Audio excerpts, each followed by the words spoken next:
Hello and welcome to code with RSV. आज की video में हम लीड कोड की problem number 297 serialize and deserialize binary tree को सॉल्व करेंगे। हम देखेंगे कि इस प्रॉब्लम को हम कैसे अप्रोच कर सकते हैं और सी शार्प में इसका सॉल्यूशन कैसे राइट कर सकते हैं। तो चलिए स्टार्ट करते हैं सबसे पहले इसकी प्रॉब्लम स्टेटमेंट से। तो इस प्रॉब्लम में हमें एक बाइनरी ट्री मिलेगा इनपुट में और हमें दो मेथड्स बनाने हैं, एक होगा सीरियलाइज के लिए, एक होगा डी सीरियलाइज के लिए। तो सीरियलाइज होता है कि किसी भी डेटा स्ट्रक्चर को हम एक सीक्वेंस ऑफ बिट्स में कन्वर्ट करें इस तरीके से कि हम किसी भी फाइल या मेमोरी में उसको स्टोर कर सकें और फ्यूचर में वापस अगर उसको हम चाहें तो सेम डेटा स्ट्रक्चर में वापस कन्वर्ट कर सकें। तो एसेंशियली आपको एक एल्गोरिदम डिजाइन करनी है जो आपके पास आए हुए एक ट्री को एक स्ट्रिंग में कन्वर्ट कर देगा और वो स्ट्रिंग इतनी केपेबल होनी चाहिए कि मेरे पास इनपुट में सिर्फ ये स्ट्रिंग आए तो मैं वापस exact same binary tree create कर पाऊं। तो इसको सॉल्व करने के बहुत सारे तरीके हो सकते हैं। आप कुछ भी अप्रोच यूज करके एज लॉन्ग एज कि आपका सीरियलाइजेशन और डी सीरियलाइजेशन मेथड दोनों इतने केपेबल हैं कि आप जिस ट्री को स्ट्रिंग में कन्वर्ट करो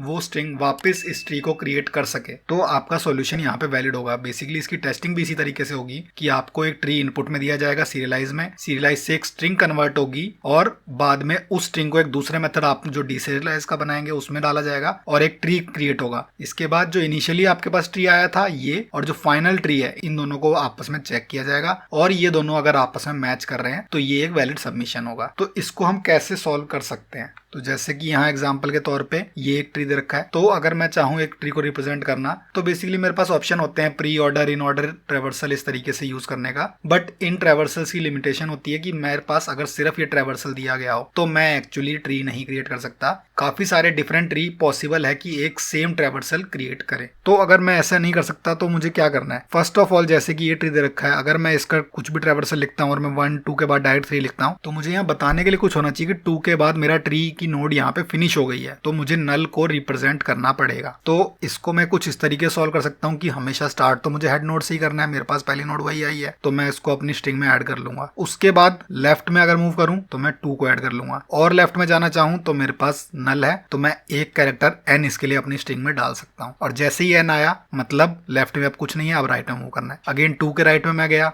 नल मिला, अगेन यहाँ पे n आ गया। उसके बाद मैं वापस आऊंगा 1 पे, उसके बाद 2 की प्रोसेसिंग खत्म हो गई, लेफ्ट राइट दोनों चेक कर लिया, मैं 1 पे वापस गया, 1 का लेफ्ट अब पूरा प्रोसेस हो चुका है। अब 1 के राइट पे जाना है, राइट पे जाते ही मेरे को क्या मिला 3। अब 3 के लेफ्ट पे जाऊंगा 4, 4 के लेफ्ट पे नल, 4 के राइट पे भी नल, फिर मैं वापस आया 3, 3 का लेफ्ट पूरा प्रोसेस हो चुका है, 5, 5 के लेफ्ट पे नल, 5 के राइट पे नल और अब मेरा पूरा ट्री इस तरीके से प्रोसेस हो चुका है। तो ये मेरी एक सीरियलाइजेशन की यहाँ पे अप्रोच बन गई है। इस एल्गोरिदम से मैं सीरियलाइज कर पा रहा हूँ। इसको अगर मैं एक्चुअली देखूँ तो मैं डीएफएस ही कर रहा हूँ। यहाँ पे मैं अपने ट्री की एक ब्रांच को पूरा प्रोसेस करके ही दूसरी ब्रांच में मूव कर रहा हूँ जो कि बेसिकली डीएफएस होती है। अब देखते हैं कि ये जो मेरे पास स्ट्रिंग जनरेट हुई इससे मैं वापस क्या अपना ट्री जनरेट कर सकता हूँ। चलिए देखते हैं। 1 फर्स्ट मुझे पता है ये हेड नोड होगी, मेरी सीरियलाइजेशन इस तरीके से वर्क कर रही है। नेक्स्ट नोड उसकी लेफ्ट नोड होगी तो मैंने यहाँ 2 अटैच कर दिया। अगेन उसकी लेफ्ट नोड होगी नल, नल आया तो मतलब अब प्रोसेसिंग यहाँ पे खत्म हो गई है, इसका कुछ मतलब नहीं है। फिर से एन आया, इसकी प्रोसेसिंग यहाँ पे खत्म हो गई है, यहाँ पे कुछ नहीं है तो इसके नीचे कोई भी नोड नहीं है, दोनों तरफ नल आया। जैसे ही दोनों तरफ नल आ गया राइट प्रोसेसिंग के बाद मैं ऊपर मूव करा,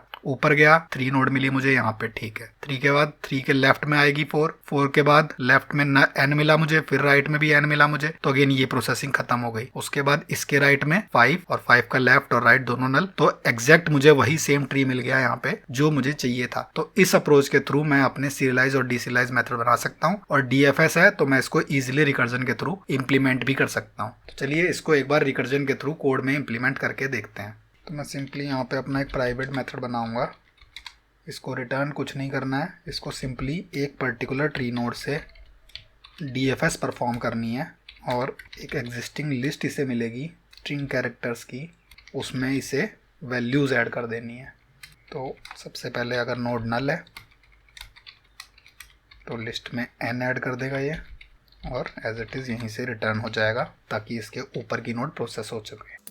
अदरवाइज लिस्ट डॉट ऐड जो भी मेरे पास नोड है उसकी वैल्यू, और उसके बाद इसका लेफ्ट सब ट्री पूरा का पूरा प्रोसेस करना है मुझे तो नोड डॉट लेफ्ट साथ में अपनी लिस्ट पास कर देंगे ताकि इसमें अपेंड होते रहें। और फिर सेम चीज़ करनी है इसके राइट के लिए।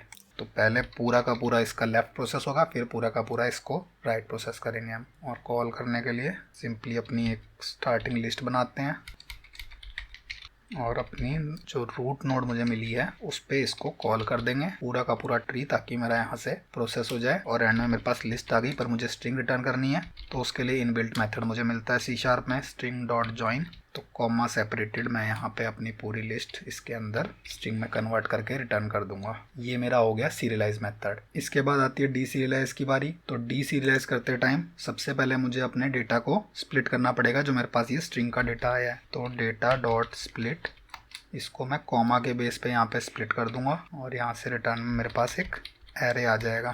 इसके बाद मुझे इस एरे से अपनी नोड्स निकालनी है, तो उसके लिए मैं अपना जैसे DFS मेथड था उसी तरीके से एक यहाँ पे रिवर्स DFS मेथड बना लूँगा। तो यहाँ पे हो गया ये रिवर्स DFS और इसके अंदर मेरा एरे आएगा। और DFS के केस में मुझे पता था किस ट्री नोड से वर्क करना है, बट एरे में किस पॉइंट से मुझे वर्क करना है उसके लिए मुझे यहाँ पे एक इंडेक्स के लिए आई भी लाना पड़ेगा। तो इस तरीके से ये मेरा मेथड होगा। इसको यहाँ पे जब मैं कॉल करूँगा तो एक इंट i = 0 से स्टार्ट करेंगे और जो भी यहाँ से रिटर्न होके आएगा रिवर्स DFS से को मैंने सीधा रिटर्न कर देना है। तो यहाँ पे i को मैं पास कर दे रहा हूँ।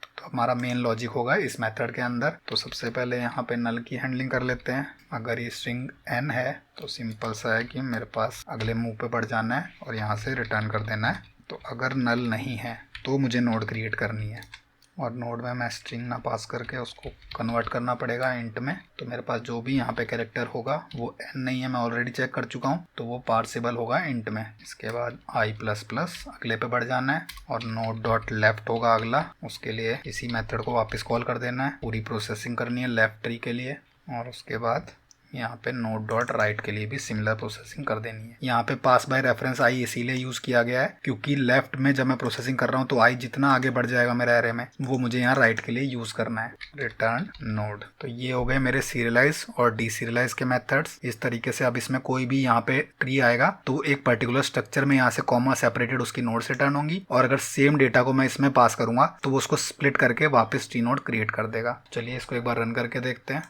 ओके, यहाँ पे कुछ मेथड्स की एरर है। ओके, तो ये वॉइड मेथड था तो मुझे रिटर्न करने की कोई ज़रूरत नहीं है इसमें। और उसके अलावा यहाँ पे ये पार्स का P कैपिटल आएगा। ये दोनों है कंपाइलेशन एरर फिक्स करने के बाद यहाँ पे मेरे केस एक्सेप्ट हो रहे हैं और अगर इसको मैं सबमिट करके देखूँ तो ये एक वैलिड सबमिशन भी है। इसके अलावा भी आप चाहें तो दूसरी अप्रोचेस यूज़ कर सकते हैं। इवन आप इनबिल्ट सीरियलाइजर्स का यूज़ करके भी इसको कर सकते हैं, बाइनरी फॉर्मेटर या जेसन में कन्वर्ट करके, और तो वो भी एक वैलिड सबमिशन होगा एज लॉन्ग एज कि आपके सीरियलाइज और डीसीरियलाइज मेथड एक दूसरे के साथ वर्क कर सकते हैं। एंड जो इनिशियली ट्री मिला है ये दोनों मेथड कॉल होने के बाद भी वही ट्री मुझे वापस रिटर्न में मिल रहा है, तो आपका सबमिशन वैलिड होगा। अगर आपको ये वीडियो अच्छा लगा तो इसे लाइक करें और ऐसी और वीडियोज़ के लिए चैनल को सब्सक्राइब करें।